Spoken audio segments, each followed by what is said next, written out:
estar con ustedes en la noche de hoy. Agradezco tanto a Juan como al pastor el permitirme estar con ustedes y la confianza que me dan en poder compartir esto con ustedes. Una de las primeras cosas que nosotros hacemos cuando estamos en el proceso de educación, o por lo menos lo que mi abuela me enseñó como maestra de escuela bíblica, es que usted siempre repasa lo que ha pasado antes o las lecciones anteriores como forma de sellar ese conocimiento. Estos talleres comenzaron con el doctor Josué Benjamín Páez, el cual nos dio un panorama bastante amplio sobre qué es el evangelismo y cuáles son las necesidades de evangelismo hoy en día y cómo ha sido el progreso del evangelismo. Nos mostró una gráfica, nos mostró unos mapas. Yo soy fanático de los mapas, siempre he sido. De hecho, en mi trabajo yo veo mapas todos los días, así de mucho me gustan. Después estuvo nuestro pastor Moisés Román, el cual habló sobre el evangelismo equilibrado, que era decirle a la gente no lo que quiere escuchar, sino lo que necesita escuchar, pero hacerlo de una manera amorosa, con compasión, con misericordia. Y el pasado martes estuvo con nosotros la doctora Esther Rodríguez, también de esta casa, la cual nos habló sobre las actitudes que tenemos que tener cuando estamos evangelizando. En el día de hoy vamos a hablar sobre las técnicas para la evangelización. Vamos a enfocarnos en un libro que escribió un pastor americano llamado James Kennedy. Teníamos una foto para enseñar que ustedes vieran quién es James Kennedy, probablemente lo han visto, pero pues el sistema no quiso cargar la foto. Y Kennedy escribió un libro en los 70 que se llama Evangelismo Explosivo. Y son unas técnicas que él utilizó en su iglesia como pastor, y su iglesia que él la fundó tuvo un crecimiento exponencial a través de los años gracias a estas técnicas que él implantó en su iglesia. Ahora, antes de empezar, yo quiero tener claro qué es lo que no vamos a hacer en el día de hoy. Número 1, no le vamos a dar a ustedes un libreto. ¿Alguien sabe por qué no vamos a dar un libreto? ¿Cómo fue? Porque todo el mundo es diferente. Porque todo el mundo es diferente. Porque los libretos son cuando las cosas son grabadas. Pero vivimos el mundo, ¿cómo es? Live TV, en vivo y a todo color.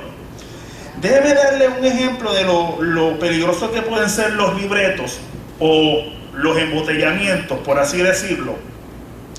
Recientemente, ustedes saben, hubo esta situación de la huelga de la Universidad de Puerto Rico, y yo pues en Facebook me paso leyendo artículos que otras personas me referían, y había este artículo de un profesor ateo, militante, en el cual él decía que había una conexión entre los testigos de Jehová y la huelga de la Universidad de Puerto Rico. La situación que él trataba de explicar era que muchas veces cuando uno confrontaba a los testigos de Jehová, si tú les rompías el libreto, ellos se iban y te dejaban con la palabra en la boca. Él dice que a él le encantaba cuando venían a visitarle los testigos de Jehová, porque ellos siempre empezaban con lo mismo. Mire las guerras que hay hoy en día, mire las enfermedades que hay hoy en día. ¿No le parece que el mundo va de mal en peor? Y el ateo, muy sagazmente, decía, no, el mundo va de maravilla. Tenemos tecnología médica, adelantos médicos, tenemos tecnología, podemos viajar a cualquier sitio, tenemos acceso a la información. Este es el mejor mundo que podemos tener. Y entonces él cuenta que los testigos de Jehová empezaban a patinar, y a patinar, y a patinar, porque les había roto, disculpe, roto. Que estoy criando una nena. y se me pegan las cosas de ella en vez de que se me peguen. Se le había roto el libreto. Yo no sé si ustedes han tenido la experiencia. Yo cuando empecé mi vida más joven, todavía soy joven, pero mi vida más joven, traté de ganarme la vida como vendedor. Dije traté, porque en ese momento yo pude descubrir que yo no sirvo para vendedor. Eran estos cuchillos particulares que en la demostración uno cogía un chavito y cortaba el chavito en dos. ¿Cuánto? ¿Alguien llegó a ver esa demostración?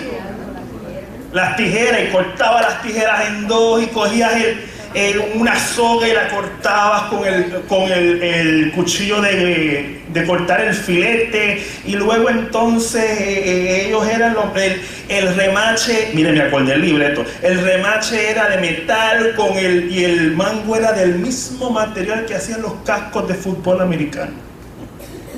Y ese libreto yo lo repetía, y nunca, lo que me pude ganar fueron más que $6.05, y fue porque fue una presentación que le hice a mi pastor en aquel momento, y estoy totalmente convencido que fue por misericordia de Dios que me gané esos $6.05. Así que aquí yo no le vamos a dar un libreto, y si esa es su expectativa, pues lamento decirle que no vamos a hablar de libreto. Ahora, aquí tampoco vamos a idolatrar técnicas. Vamos a hablar de una técnica, no de la técnica. Ustedes se acordarán de algo que se llamaba, que todavía sigue pululando por algunos sitios, el G12. ¿Qué era el G12? El G12 fue un movimiento religioso iniciado por alguien de apellido Castellano, César Castellanos creo que fue, en el cual él dijo que había tenido una visión de Dios de que había que evangelizar de 12 en 12, que él se tenía que buscar 12 discípulos, y luego esos 12 discípulos se tenían que buscar 12 discípulos más, y que así se iba a propagar el evangelio. El problema con esto, y es un esquema piramidal, y pues si usted quiere predicar el evangelio y quiere coger una técnica piramidal para proclamar el evangelio, pues mire, no hay ningún problema, pero no me diga que es la técnica que viene de parte de Dios, porque Dios puede usar varias técnicas para lograr la evangelización del mundo. El problema que tiene el G12 es que ellos dicen, esta es la técnica, y si tú no sigues la técnica de la visión, estás en pecado. O sea, que si yo voy y decido dar un culto al aire libre, estoy en pecado porque no estoy siguiendo la técnica. Eso es falso. Esto es una técnica, esto es un bosquejo, y usted es el maestro del bosquejo. El bosquejo no lo gobierna a usted. Cuando usted lo necesita, lo usa, y cuando no le es conveniente, no lo usa. Ahora bien, el libro de Kennedy comienza con varios principios, y él empieza hablando de la gran trampa de Satanás, que es hacernos creer que la responsabilidad por predicar el evangelio es de los pastores solamente, es de los líderes. Alguien dirá, para eso es que le pagan. No, eso también es responsabilidad nuestra. Él usa Hechos capítulo 1 verso 8, si me lo puedes proyectar, donde dice, pero recibiréis poder cuando haya venido sobre vosotros el Espíritu Santo, y me seréis testigos en Jerusalén, en toda Judea, en Samaria y hasta lo último de la tierra. ¿A quién le está diciendo eso? ¿A los apóstoles más nada? ¿A los discípulos? Me lo está diciendo a mí hoy en día, correcto. Ponme a Hechos capítulo 8 también, del 1 al 4. Y Saulo consentía en su muerte. En aquel día hubo una gran persecución contra la iglesia que estaba en Jerusalén, y todos fueron esparcidos por las tierras de Judea y de Samaria. Escuche bien, salvo los apóstoles. Próximo. Y hombres piadosos llevaron a enterrar a Esteban y hicieron gran llanto sobre él. Y Saulo asolaba la iglesia y entraba casa por casa, arrastraba a hombres y a mujeres y los entregaba en la cárcel. Pero los que fueron esparcidos iban por todas partes anunciando el evangelio. Aquí Kennedy quiere enfatizar que los apóstoles, cuando surgió la persecución luego de la muerte de Esteban, los apóstoles se quedaron en Jerusalén. Los líderes se quedaron en Jerusalén. Los que salieron y llevaron el evangelio a Samaria, a Judea y hasta los confines de la tierra no fueron los líderes. ¿Fueron qué? Los que llamamos laicos, los seguidores. Porque esa era su responsabilidad. La responsabilidad de compartir el evangelio es de todos nosotros. Kennedy es enfático al decir que ninguna iglesia puede crecer, ni cuantitativamente ni cualitativamente, en tanto y en cuanto entiendan los miembros de esa congregación que la responsabilidad de anunciar el evangelio es de todos. Hubo un evangelista que ya no está con nosotros, partió con el Señor, que fue a predicar una vez a mi iglesia madre allá en Atillo, y él dijo una frase que a mí se me ha quedado grabada en la mente: las ovejas son las que paren, no es el pastor. O sea, lo que está diciendo es que los que tenemos esa responsabilidad, además de los pastores que cumplen con ello, somos nosotros. No podemos quedarnos sentados en la banca, tenemos que movernos. Y eso es un principio que necesitamos internalizar para que podamos prosperar como iglesia. Principio número 2 que presenta Kennedy: los laicos deben prepararse para anunciar las buenas obras, precisamente lo que estamos haciendo aquí. Número 3, los líderes de la iglesia deben de verse o tener una concepción de ellos mismos como entrenadores, adiestradores de los laicados. Principio número 4, es mejor enseñar el evangelismo con hechos que con palabras. Mi esposa, que está haciendo el doctorado en educación, una de las cosas que ella habla, o de los conceptos que está manejando, es learning by doing, aprendiendo haciendo. O sea, yo puedo recibir toda la información que está aquí, yo puedo sentarme y escuchar todos los talleres, pero al menos que yo ponga en práctica lo que yo estoy aprendiendo, de nada vale. Simplemente es conocimiento que está ocupando espacio en su neurona. Uno aprende para hacer. Principio número 4. Es más importante entrenar a un ganador de almas que ganar un alma. Y cuando yo escuché esto, como que lo tuve que leer varias veces para entender lo que Kennedy me quería decir. Y es una cuestión de matemática. Si yo entreno un ganador de almas, pues ese ganador de almas se va a ganar un alma y yo me gano un alma más. ¿Entienden? O sea, el énfasis es en adiestrar a las personas a ganar almas para Cristo. Si yo adiestro a 2, pues entonces ahí ya tengo 3. Los 2 que se ganan los que yo adiestré y yo. Ahora, y aquí voy a hablar algo muy personal. Yo tengo una dificultad con la frase "me gané un alma para Cristo". Siempre me ha estado un poco chocante esa frase. Les diré por qué. Cuando yo llegué a Puerto Rico de Estados Unidos, yo vine a Puerto Rico básicamente porque no podía pagar las universidades de Estados Unidos. Fui aceptado en una universidad en Fairfield University, allá en Fairfield, Connecticut, y me enviaron un bill donde pues mis padres pues tenían que coger un préstamo de $30,000 para pagar mi mi educación y yo dije, no hay forma, me voy a Puerto Rico, me fui a la Inter, que era, yo sé que no es más la más barata en ese momento, pero no eran 30,000 al año. Y yo dije, no, yo no voy a hacer esto a mis padres, y me vine para acá, para Puerto Rico.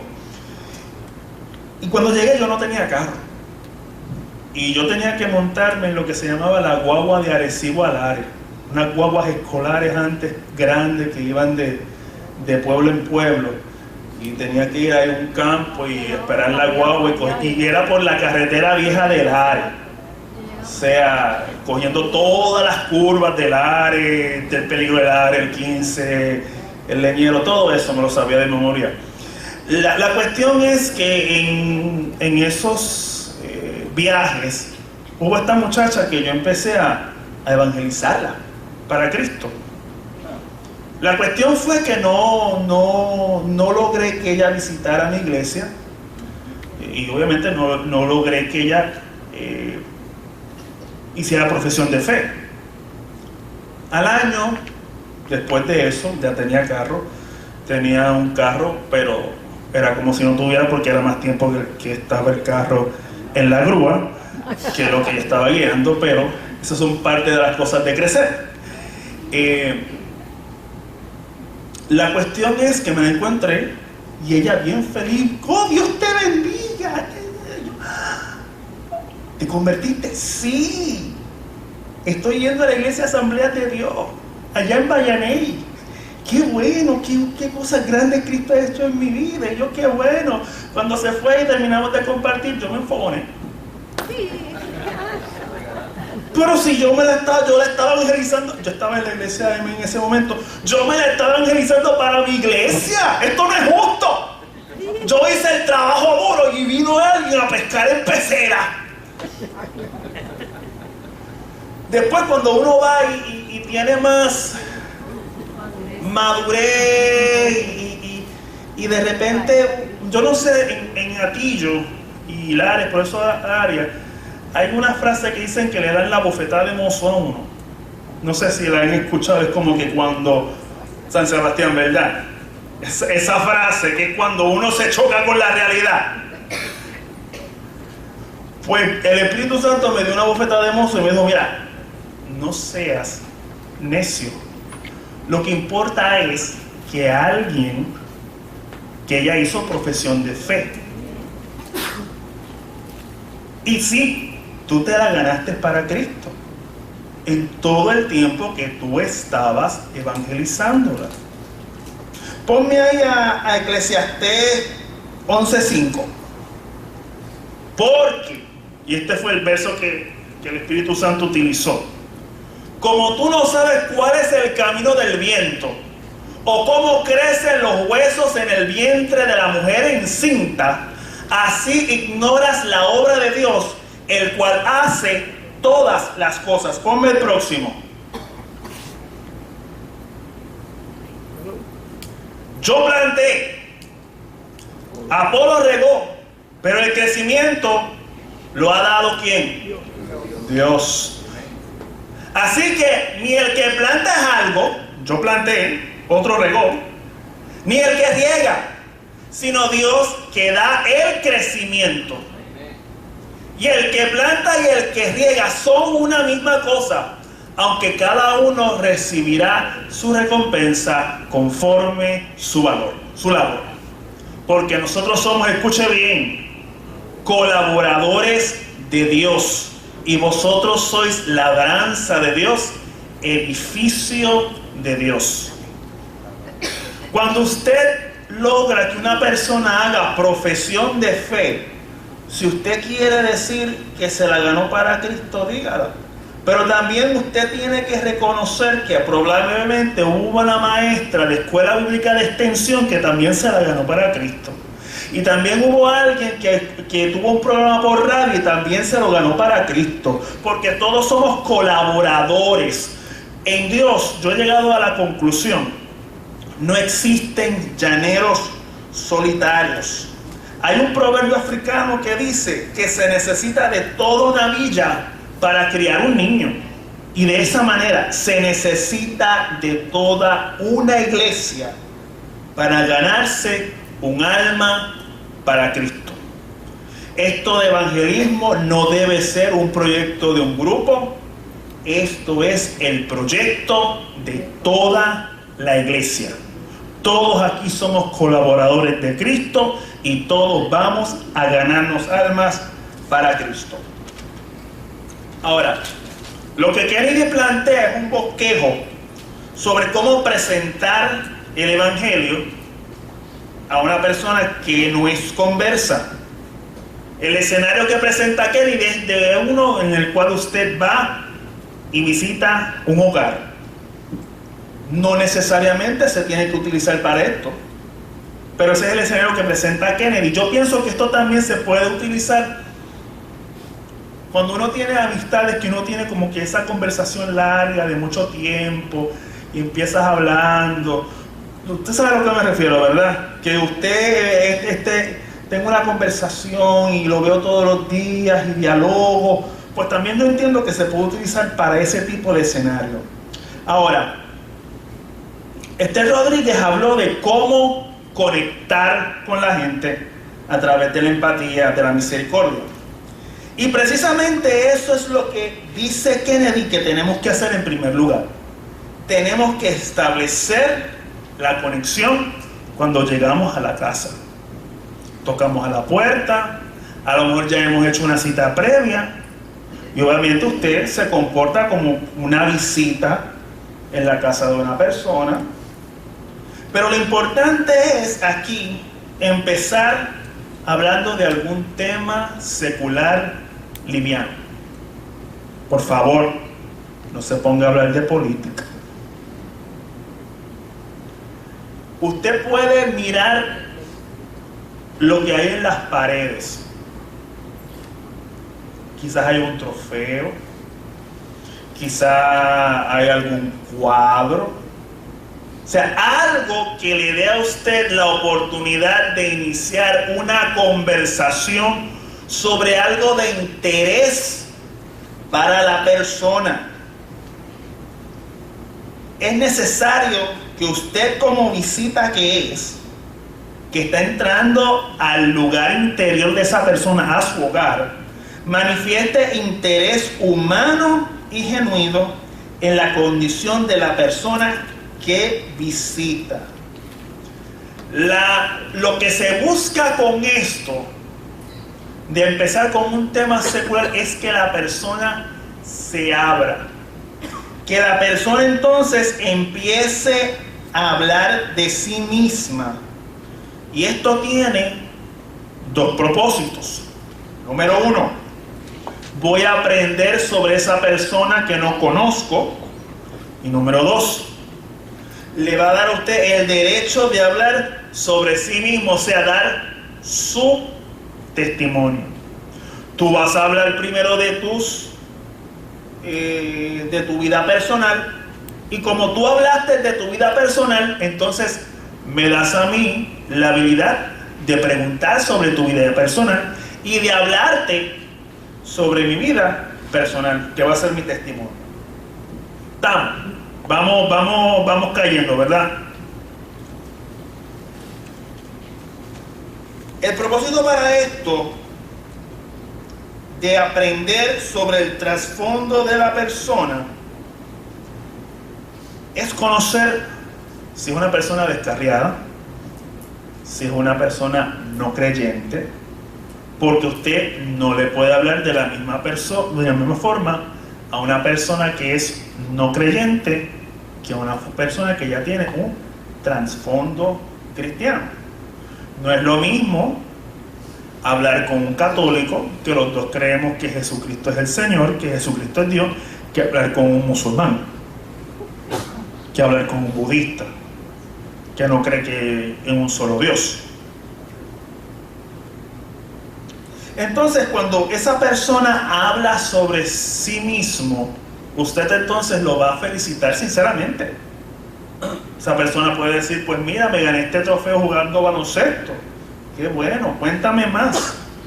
La cuestión es que no nos veamos como personas interesadas en simplemente hacer una marquita en un to-do list, en una lista de cosas que hacer, sino que estamos sinceramente interesados en esta persona. Ahora, como la persona ya abrió la puerta hacia su interior, entonces el visitante puede buscar información sobre su trasfondo religioso, porque esta persona ya sabe que usted viene de parte de la iglesia.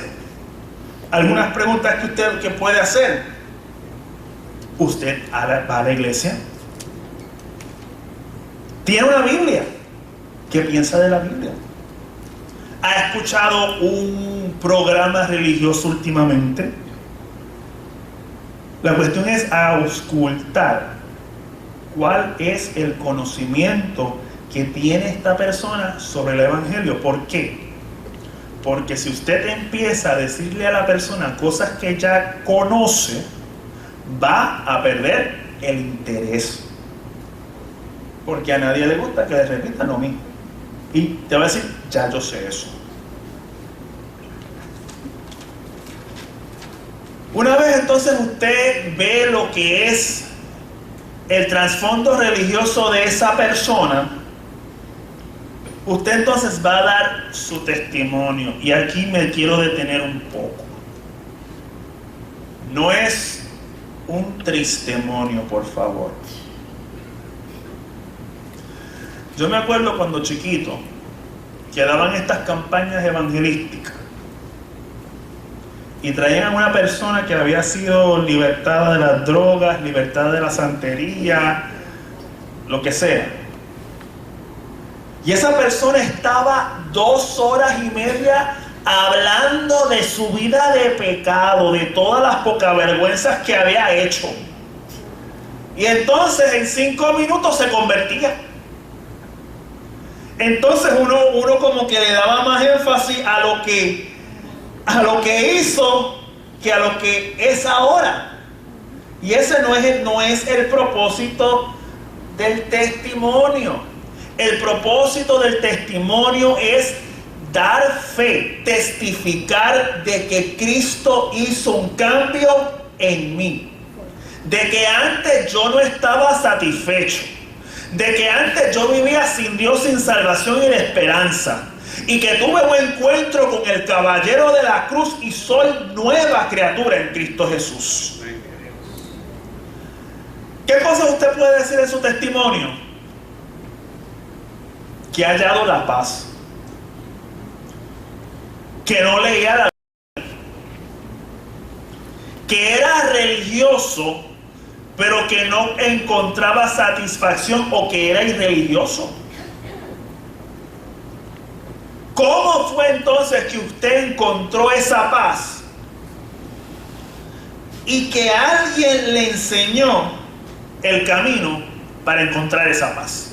Ojo, el testimonio no es un sermón. Usted no está aquí para regañar a la persona. Usted está aquí para ofrecerle una oportunidad de aceptar el regalo de la salvación que nos brinda Cristo Jesús. No está para juzgarlo, no está para mirarlo mal, no está para sentirse superior a esa persona. Usted está aquí porque quiere predicar a Cristo. Luego de ese testimonio, lo que Kennedy dice es que ahí tiene que haber 2 preguntas clave. La pregunta que dice Kennedy que hay que hacerle a esa persona para que esa persona reflexione es: si usted muere, usted iría al cielo. Si hoy Cristo te llamara, o si hoy tú dieras tu último respiro, tu último aliento, irías al cielo.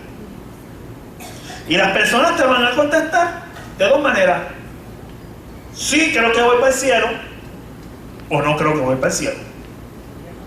Esas son las últimas. Puede haber que haya gente que no crea. Y después vamos a hablar sobre esto. Y la persona entonces, si te dice, sí, yo sé que yo voy al cielo, Lo que dice Kennedy es, si usted muere esta noche y se presenta ante Dios, ¿qué razones usted le va a dar para justificar que usted entre al cielo? Y esa persona te va a contestar, yo soy bueno, yo no hago mal,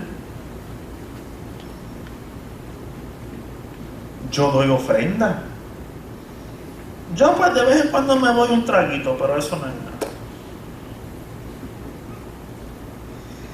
Y si esa persona entonces te contesta eso, usted tiene que repetirle a esa persona lo que esa persona acaba de decir. Usted lo que me quiere decir entonces es esto. Usted entiende que usted va al cielo porque hace buenas obras.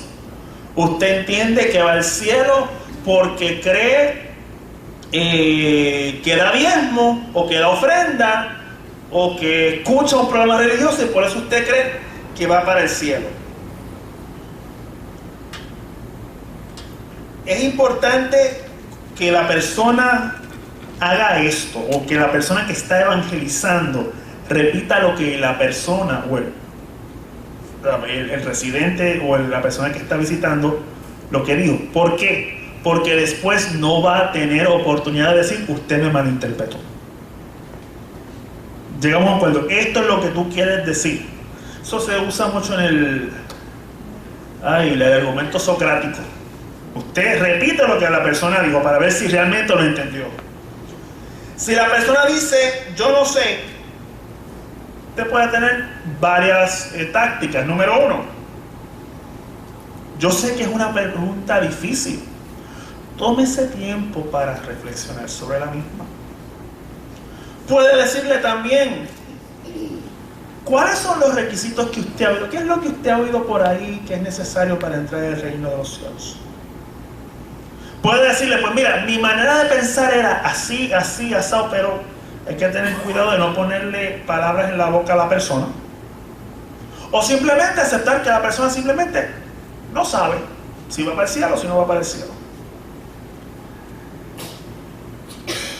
El evangelismo, aquí la introducción sirvió para que el evangelizador descubra en qué es lo que la persona basa su esperanza. ¿Cuál es la base de tu esperanza para entrar al cielo?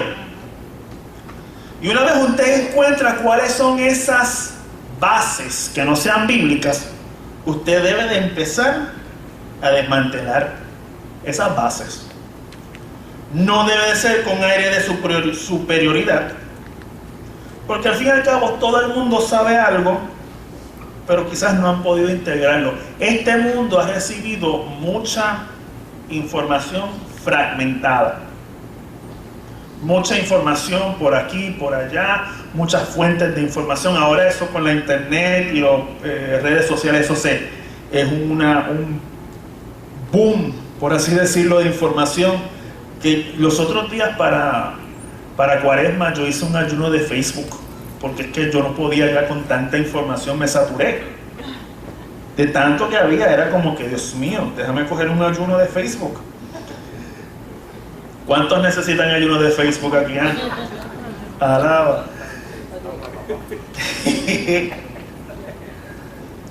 Mire, entonces hay que empezar con amor y sin aires de superioridad a establecer unas afirmaciones que deben ser entendidas por la persona que está evangelizándose. O sea, está la parte educativa. Número 1, el ser humano no puede salvarse por su propia cuenta.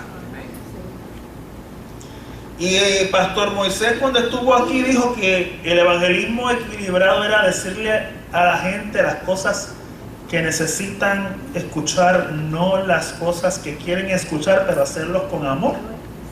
Así que usted tiene que decirle esto con amor, con cariño, con compasión. Lo que tú haces no te va a salvar, no te va a dejar entrar al reino de los cielos. Lo otro, Dios es justo. Por tanto, tiene que dar la paga justa del pecado.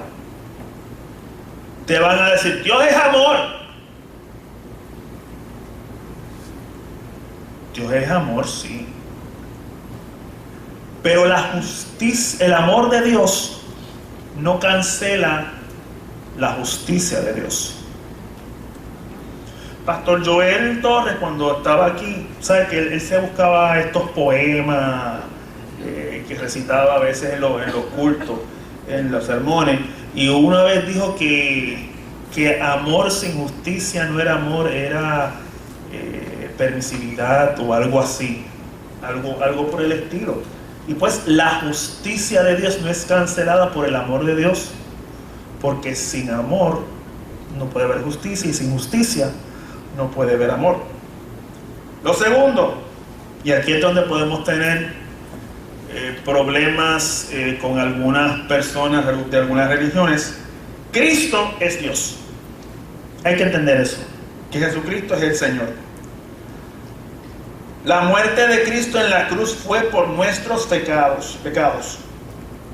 Dios ofrece el cielo como un regalo. El significado de la gracia y lo que es el significado de la fe. Es muy importante que cuando usted esté hablando de esto, cuando usted cite versos bíblicos, no cite la referencia.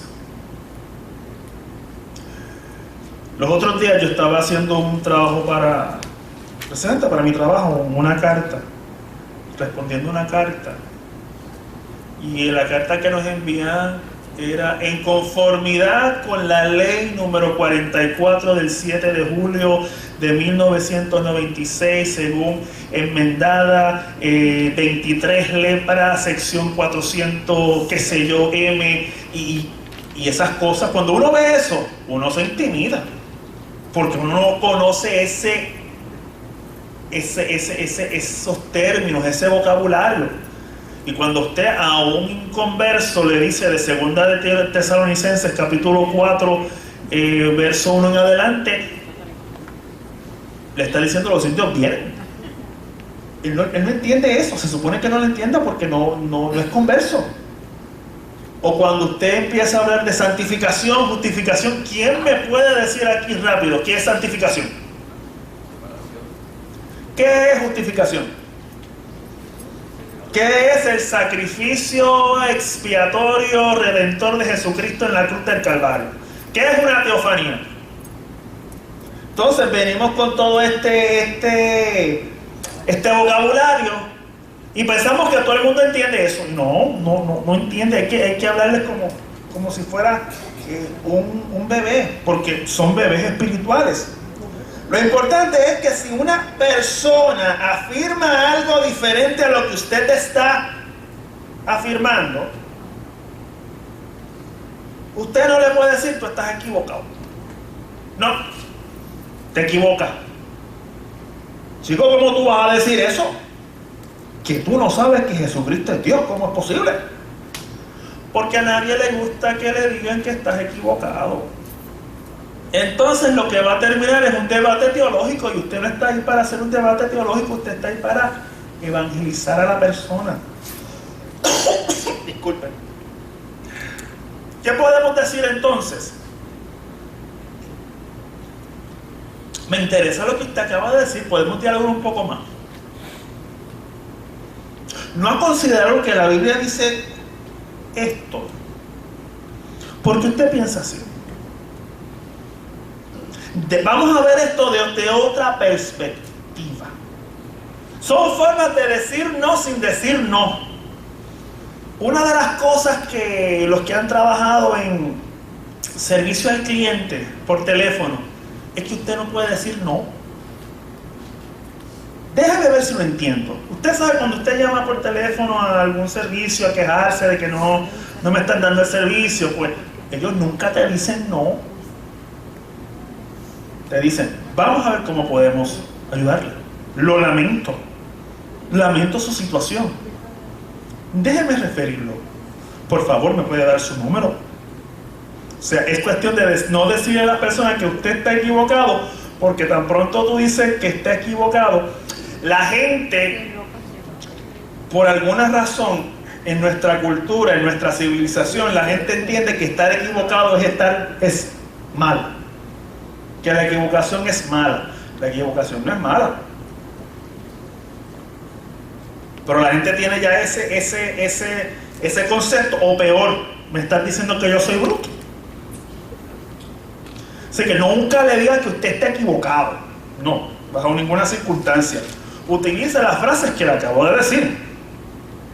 Yo me quiero detener de estos sobre la última, que es el significado de la fe, porque me pareció bien interesante. Si trato de explicar todo el libro de Kennedy, no vamos a estar aquí hasta las 12. Pero Kennedy indica que hay 3 elementos de lo que es la fe genuina. El primer elemento es el conocimiento, que es simplemente información. Déjenme darle un ejemplo.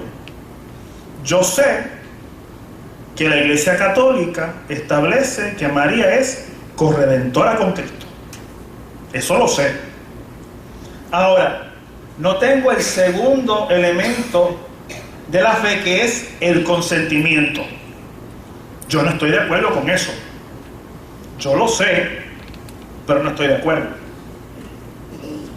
Yo sé que Jesucristo murió por mí en la cruz del Calvario. Y yo estoy de acuerdo con eso. Eso es conocimiento y eso es consentimiento. Pero hay un tercer aspecto de la fe, que es la confianza, que es poner en práctica el conocimiento que se ha apropiado. Yo sé que Jesucristo murió por mí en la cruz del Calvario. Yo creo que Jesucristo murió por mí en la cruz del Calvario. Yo vivo como Jesucristo. La Biblia dice que yo soy nueva criatura. Pablo, 2 de Corintios 5:17. Si alguno está en Cristo, nueva criatura es, las cosas viejas pasaron, he aquí, todas son hechas nuevas.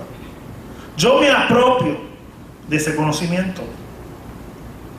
Yo sé y yo creo. Ahora, yo vivo como una nueva criatura. Ahí entonces donde yo tengo la confianza en lo que he aprendido.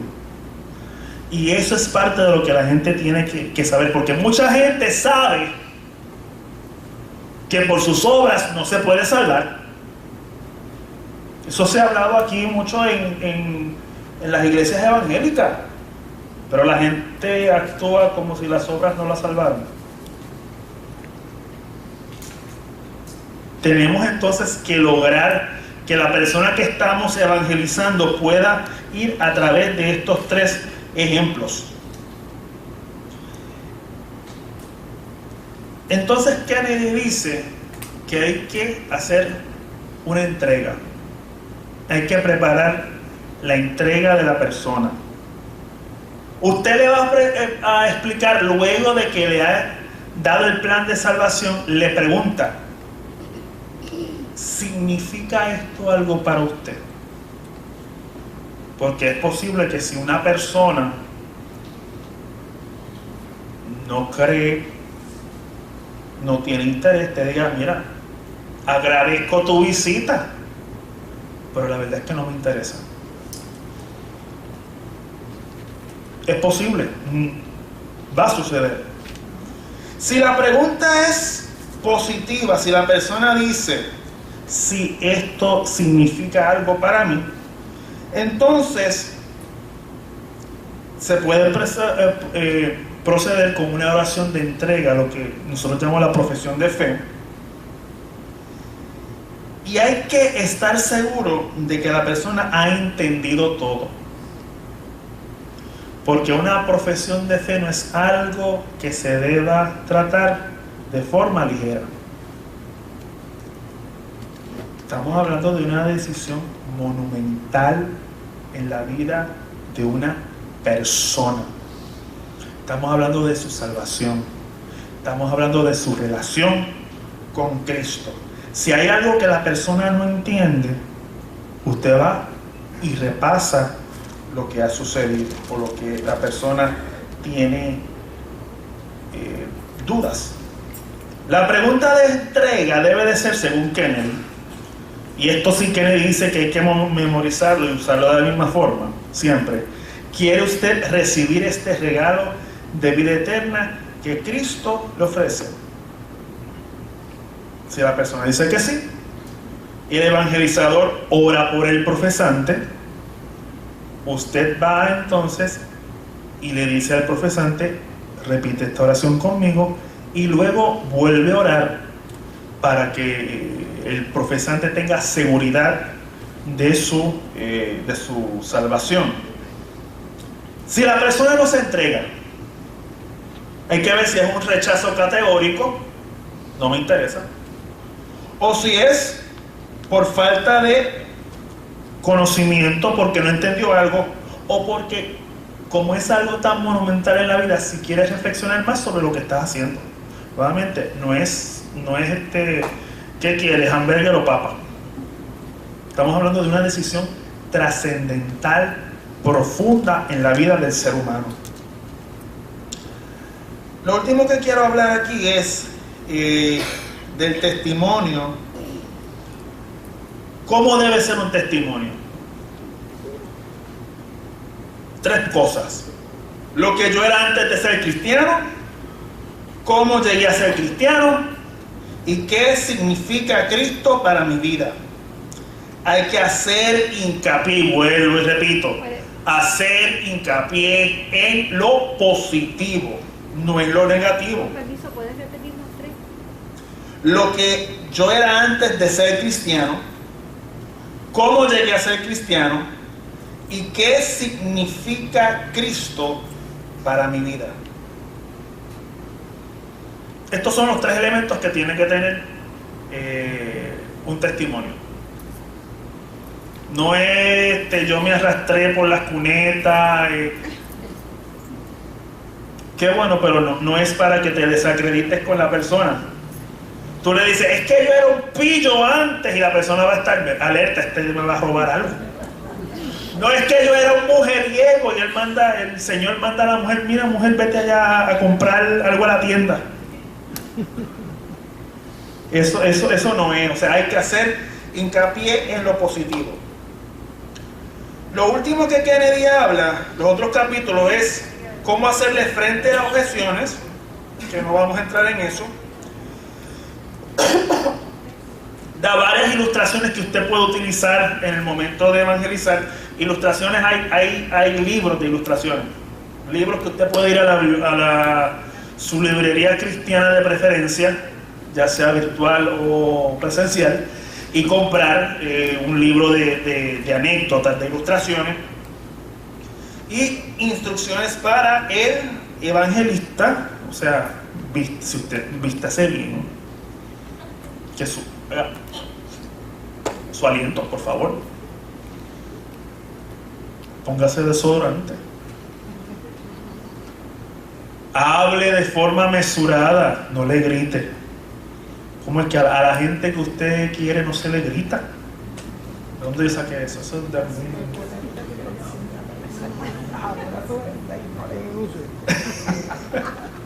Algo de eso estaba en mi neurona por alguna razón. Y lo otro que hace es la conservación de los resultados, que es entonces cómo yo puedo, porque no es simplemente que la persona haga profesión de fe, es que la persona pueda entonces integrarse a una iglesia, ya sea la iglesia donde usted viene u otra iglesia hermana, porque nuevamente estamos jugando para el mismo equipo. ¿Alguna pregunta, alguna duda? Sí, ¿podrías repetir por favor los 3 elementos en que se fundamenta nuestro testimonio? Claro. Número 1 es lo que yo era antes de ser cristiano. Están preguntando nuevamente que repita los elementos que tienen que tener un testimonio. Número 1, lo que yo era antes de ser cristiano, cómo llegué a ser cristiano y qué significa Cristo para mi vida, haciendo siempre hincapié en lo positivo.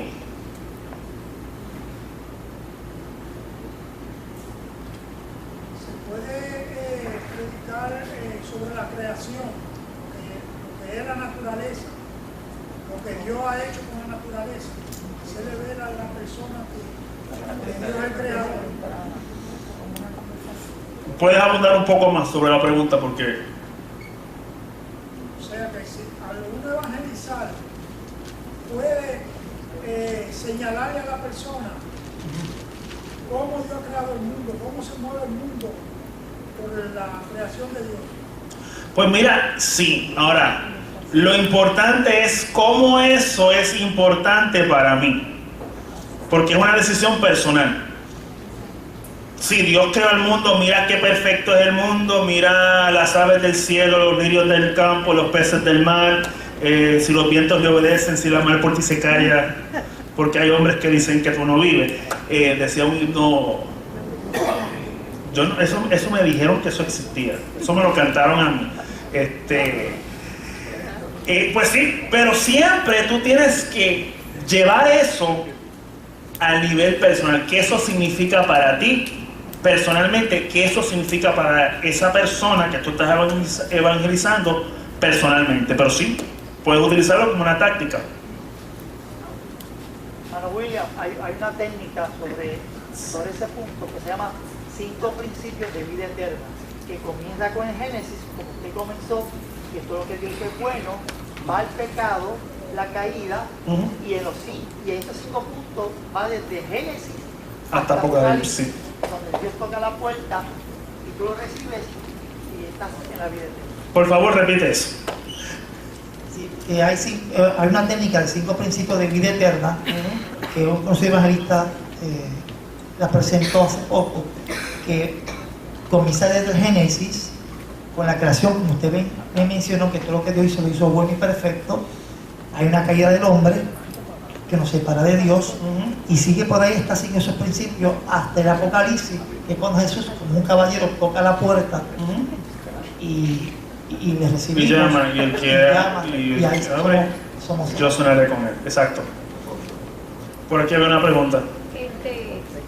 Que a mí me sucede que cuando recibo jóvenes amigos de mis hijos, que la mayoría pues son ateos de la Universidad de Puerto Rico, pues llegan confundidos y llegan allí con unas lagunas, y los profesores ateos pues aprovechan, ¿verdad? Por no decir el enemigo, ¿verdad? Por pensar que el profesor, dentro de su conocimiento, yo tengo un librito que te habla de la veracidad de la Biblia, porque la gente no puede creer si no hay un aspecto científico. Entonces, como estas personas que son 28, que hay ateos, que hay personas sin escolaridad, con escolaridad, que fueron en 3 continentes distintos, que cómo es posible que este profesor validó unas profecías desde Génesis hasta Apocalipsis, probándolas científicamente, y cuando le doy la veracidad de la palabra, dice, wow, yo no sabía eso. Y esos son aspectos que hay que hablarlos y darlos para que realmente en el momento donde la persona está en blanco, en cero o ateo totalmente, esas son informaciones que están probadas científicamente. Yo entiendo, y Juan me corrige, te escuché por no te veo. Aquí está. Ok, que vamos a tener unos adiestramientos específicos para personas que tienen necesidades específicas, por así decirlo. Como dije anteriormente, no es lo mismo un ateo que una persona que es testigo de Jehová, porque tienen obviamente concepciones diferentes. Con el testigo de Jehová por lo menos sé que cree en Dios. El ateo pues no cree en Dios, y hay diferentes formas de uno acercarse o hacer una aproximación a estas personas. Lo importante, como dije anteriormente, es no caer en un debate teológico, porque van entonces a aferrarse a su punto de vista.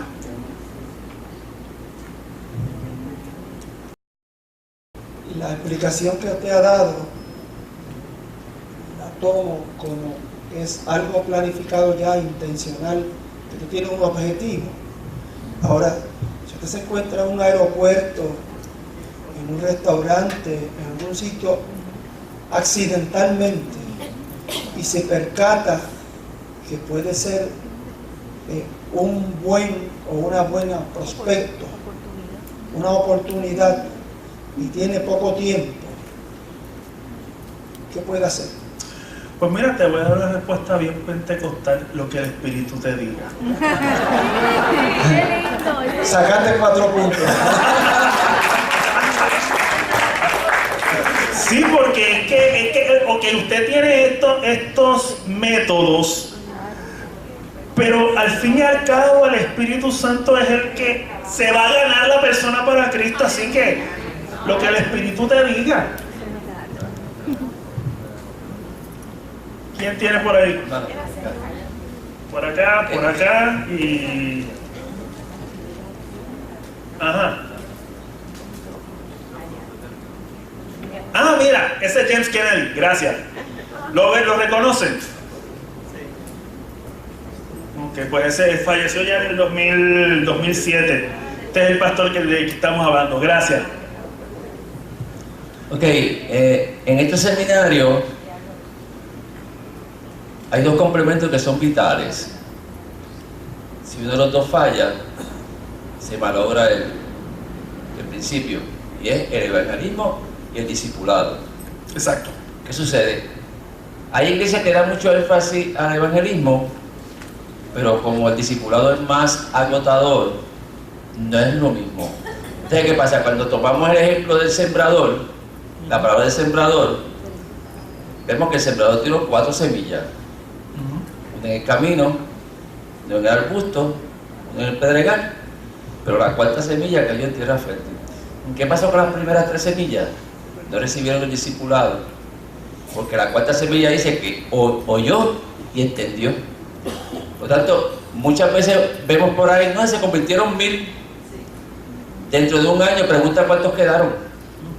Ni un 2%. ¿Por qué? Porque nadie se preocupó de darle la parte más difícil, que es el discipulado, que puede tomar meses, dependiendo de las circunstancias. Por lo tanto, el evangelista siembra y el maestro que ha discipulado desarrolla. Por lo tanto, los 2 son vitales y que se deben enseñar a la misma vez. Yo sembré, Apolo regó, pero el crecimiento lo da Dios. Eso es algo que yo admiro de esta iglesia, en la cual creo que ya llevo 8 años perseverando, es que cuando una persona viene y hace profesión de fe, se lo llevan al cuarto atrás, le toman los datos para darle seguimiento. Eso es muy bueno. Y si algún pastor que me está viendo a través del internet que no tiene esta práctica, hágala. El libro de Kennedy, si lo consigue, tiene hasta un formulario de seguimiento de la persona, se le llamó en tal día, tiene este problema, quiere que oremos por tal cosa, etcétera, etcétera. Por acá había una pregunta. Sí, después que la persona se convierte, o sea, acepta al Señor como su Salvador, el seguimiento es bien importante. Yo trabajo con jóvenes, la gran mayoría son jóvenes, y a veces los jóvenes tienden a dejarse influenciar. Esta joven se aceptó a Cristo como su Salvador. ¿Cómo uno puede darle ese seguimiento sin que ellos se enojen, o sea, sin que ellos se sientan como presionados? Pues mira, buena pregunta. Entiendo que para eso tú tienes un ministerio de jóvenes que sabe bregar con lo que son los jóvenes. En cuanto al seguimiento, es sumamente importante. ¿Cómo entonces? Ok, déjame ver cómo formulo esto. Nosotros nos llamamos, entre nosotros, ¿cómo nos llamamos? Hermanos. Y es porque uno tiene que entender que estamos en una familia, somos familia. O sea, aquí probablemente pocos tenemos cosas en común. ¿Qué es lo que tenemos en común?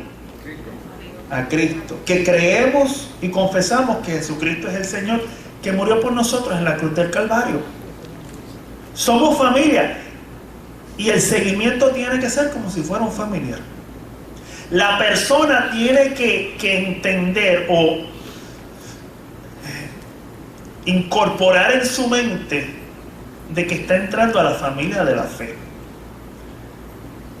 Y tenemos entonces que darle el seguimiento, no como si fuéramos alguien tratando de vender un producto, sino alguien que está interesado en ti.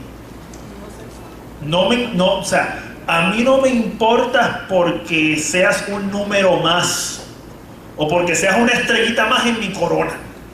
A mí me importa porque me importas tú y me importan tus circunstancias. Algo más. Becky. Eso era parte de mi preocupación, las demografías. O sea, a veces llegamos a una casa y no necesariamente vamos a llegar a un hogar. Es que no todo el mensaje o la empatía o el puente que se tiende en el momento va a ser de la misma forma, porque yo no le puedo hablar a un niño o una niña, a un joven o una joven con el mismo idioma y con el mismo acercamiento, dependiendo del lugar, dependiendo, o sea, el principio, el mensaje básico del evangelismo intencional es que tú vas a presentar a Jesús como Salvador y demostrarlo con amor el mensaje. Yo creo que eso es básico. Eso es correcto. ¿Cómo se hace? Pues mira, a veces yo me he puesto a conversar con jóvenes que me fascina, o sea, solamente porque me interesa su ocupación, qué están haciendo, cuál es el talento, compañeros y compañeras de trabajo. O sea, no todas las situaciones van a ser similares. Exacto. Y menos a los millennials de esta época, porque los millennials son visuales. O sea, hasta un meme de seguimiento, un meme que tú le mandes, dame tu teléfono, no el número.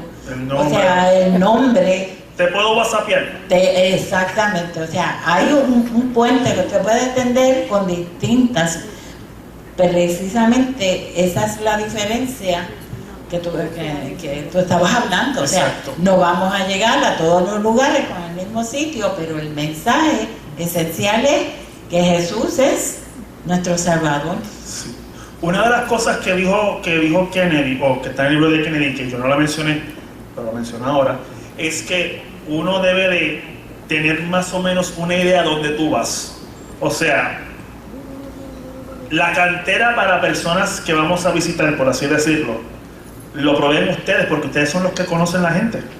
Y usted puede decir, mira, fulano tiene estos problemas, fulano tiene esa situación. Así que usted ya, si es intencional, usted ya tiene una idea de a dónde se está, o con quién está entrando, o a dónde se está, a dónde va a entrar, o cuáles son las situaciones particulares del hogar, porque todo hogar es un mundo aparte.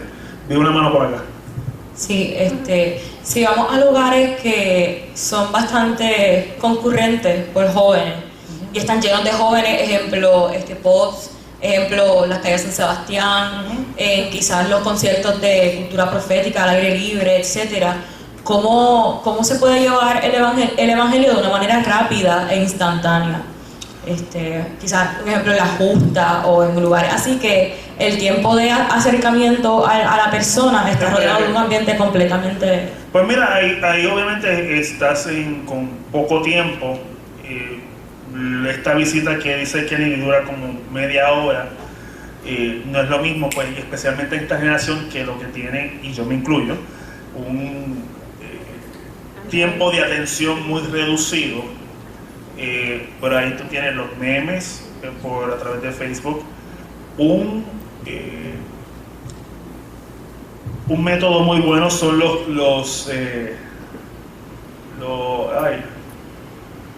¿cómo se llama eso? Cuando uno va y pasa y pide por los drive-thru de oración. ¿Cómo es?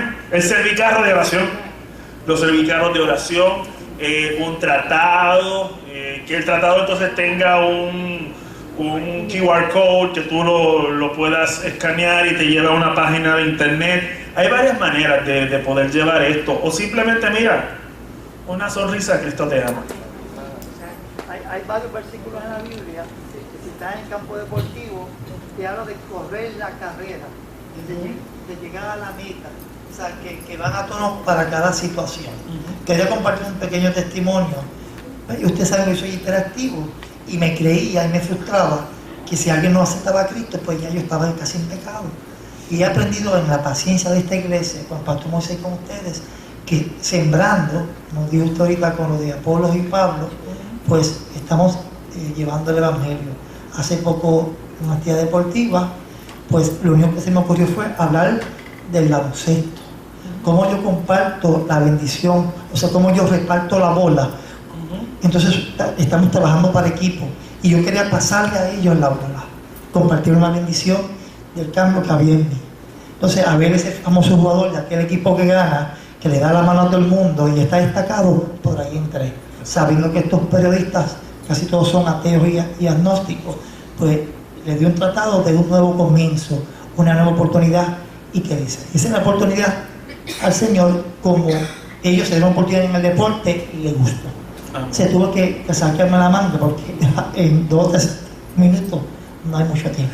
Algo sobre los millennials, y este libro de Kennedy se escribió en los 70 y ya han pasado 40 años, así que puede haber cosas que quizás para esta generación no es tan relevante. Por ejemplo, la pregunta de si tú te mueres hoy, vas para el cielo.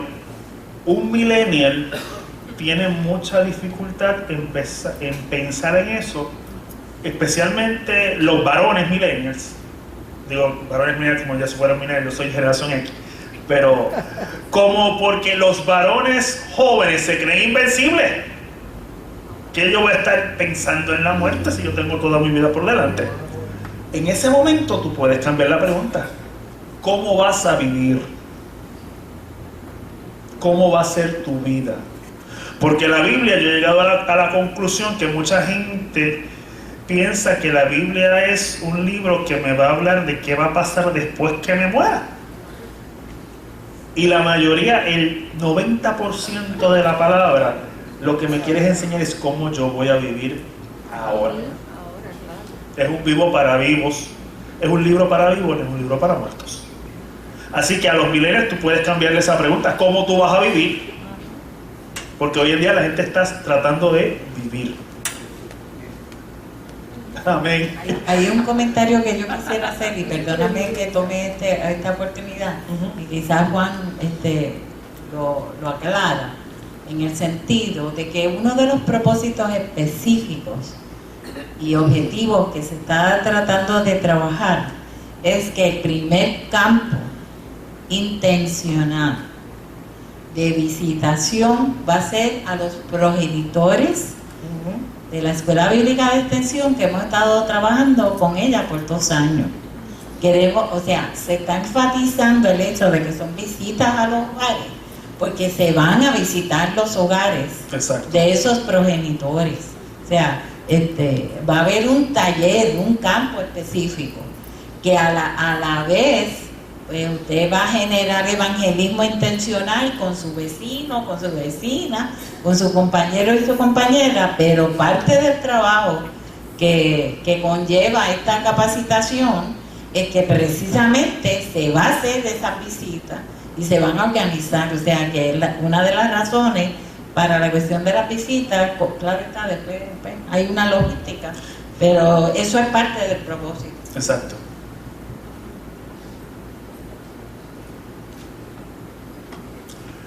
Pues nada, un placer como siempre. Dios le bendiga, Dios le guarde, y el hermano Juan con ustedes. Gracias, hermano. Terminamos pronto, pero quédense con estas 2 expresiones que dijo Peter. Son bien importantes y son abridores de puertas. Una es, me interesa lo que usted piensa. cuando la persona está equivocada.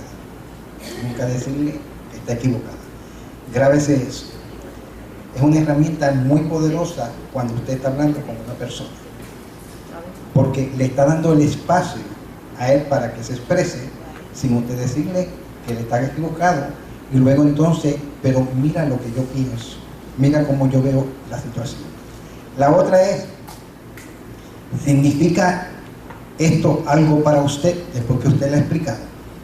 Es importante esa pregunta. Como aquí no hay millennial, muy poco, hay uno que otro. La pregunta que está en el libro, ¿qué usted le diría al Señor si usted muriera hipotéticamente y estuviese ante su presencia? ¿Bajo qué premisas Dios le va a permitir a usted que entre al reino de Dios? ¿Qué usted le contestaría? Usted que es cristiano, ¿qué usted le contestaría a Dios? ¿Bajo qué premisa Él tiene que dejarlo entrar al reino de los cielos? Si usted no sabe contestar esa pregunta, todavía usted no está preparado para evangelizar. Porque esa pregunta solamente tiene una contestación. Y yo le diría al Señor, yo no tengo ningún mérito para estar delante de tu presencia. Solamente vengo ante ti porque Jesucristo me dio ese permiso. Eso es todo. Si usted entiende eso, eso es lo que usted va a comunicarle a la persona. No son los méritos de la persona, sino lo que Cristo hizo por esa persona. Así que llévese esto en su mente. El próximo taller es un taller muy abarcador, que yo no entiendo nada de esta parte. Es legal, el aspecto legal en el evangelismo. Esa parte yo me la voy a disfrutar porque yo no he estudiado nada acerca de esa parte, pero es necesario cubrirlo. Y en el evangelio, cuando usted cubra en el evangelio, tiene que usar también, fíjese, tácticas de abogado, porque usted cuando va a predicar jamás se le ocurra hacer una pregunta cargada a una persona. Una pregunta cargada, Rebeca, que es abogada, puede decir, es una pregunta que obliga a la persona a que le conteste lo que usted quiere que le conteste. Y eso no se debe hacer en el evangelismo. Como ejemplo, le voy a decir, una pregunta cargada. Imagínese una persona que es llevada a un tribunal porque, ¿qué ley es el 54? La ley de matrimonio, sí, por violencia doméstica. Y el fiscal le pregunta a la persona, dígame sí o no. ¿Dejó usted de pegarle a su esposa? Si la persona dice sí, quiere decir que le pegaba antes. Y si dice no, quiere decir que todavía le sigue pegando. O sea, no hay escapatoria. Cuando usted está evangelizando, no puede hacer preguntas que la persona le obligue a contestar lo que usted quiere que le conteste. Estamos, próximo taller, acuérdese, aspectos legales en el evangelismo. El próximo martes los esperamos aquí. Con nosotros el pastor no está. Está. Pues Juan, pasa por aquí y despídenos en oración. ¿Ven?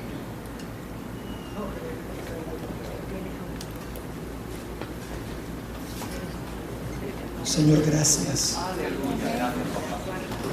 Gracias porque tú eres bueno y para siempre tu misericordia. Gracias porque tú eres un Dios de planes y de propósitos. Y gracias porque tu Espíritu nos está moviendo a capacitarnos